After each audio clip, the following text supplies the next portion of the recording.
guys, another day, another repo. Look at this one. Really tore up. This one was repoed. I guess they tried to fix it themselves and just gave up or couldn't afford to do it. Obviously they didn't have any insurance on it. Windows scratched up. This car has a leather interior, but look how bad this is. This was a Kia Optima, a 2016 Kia Optima. It's got damage over here to the side. Let's see if I can open it up. This one has a sunroof at the top.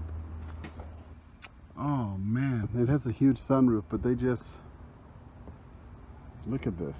This is just terrible to have a car. And this person works at the post office. Makes good money, but can't keep up with insurance or keep up with the car. Pretty sad.